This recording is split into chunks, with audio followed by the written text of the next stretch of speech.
नमस्कार साथियों।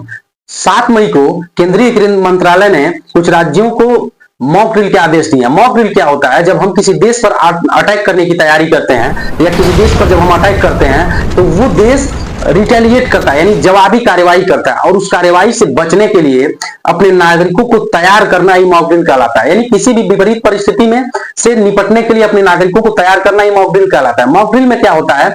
जितने भी सरकारी बड़े बड़े संस्थान होते हैं या प्राइवेट बड़े बड़े संस्थान होते हैं, सबको ढक दिया जाता है। जितने भी छात्र होते हैं, स्टूडेंट होते हैं, आम नागरिक होते हैं, उनको प्रिपेयर किया जाता है, उनको ट्रेनिंग दिया जाता है विशेष तरीके से कि जब युद्ध होता है, दुश्मन देश जब आक्रमण करता है या बमबारी करता है तो हमें किस तरह से उस चीज से बचना है, उसके लिए स्टूडेंट्स को, लोगों को तैयार किया जाता है। तीसरा, ब्लैकआउट करना। ब्लैकआउट करने का मतलब ये होता है कि जब दुश्मन देश आक्रमण, मान लीजिए हम किसी पे अटैक करते हैं, वो ठीक है, लेकिन वो भी तो अटैक करेगा। जब वो अटैक करेगा तो उस चीज से बचने के लिए, मान लीजिए रात में अगर अटैक करता है तो सायरन बजता है, या दिन में भी अटैक करता है तो सायरन बजता है। सायरन बजने का मतलब हम अलर्ट हो जाते हैं कि अब अटैक होगा, हमला होगा।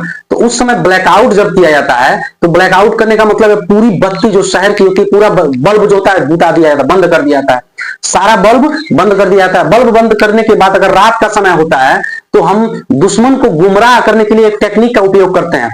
शहर के बाहर जो तालाब होते हैं, बहुत बड़े बड़े झील टाइप के होते हैं, तालाब होते हैं, उनमें पूरा लाइट लगा दिया जाता है, भयानक तरीके से लाइट लगा दिया जाता है, ताकि दुश्मन जहाज को, फाइटर को लगता है कि यही शहर है, और फाइटर वो उसी यानी तालाब में अपना बम गिरा करके चला जाता है। जो बम डिफ्यूज हो जाता है उसका कोई यूज नहीं होता है।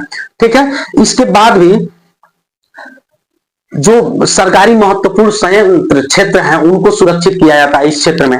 देखिए इसमें क्या होता है, मॉक ड्रिल में क्या होता है, हमारी सेना बॉर्डर पे लड़ती है, लेकिन इसमें आम जनता की नैतिक जिम्मेदारी होती है कि लोगों का मनोबल बढ़ा के रखें युद्ध की स्थिति में।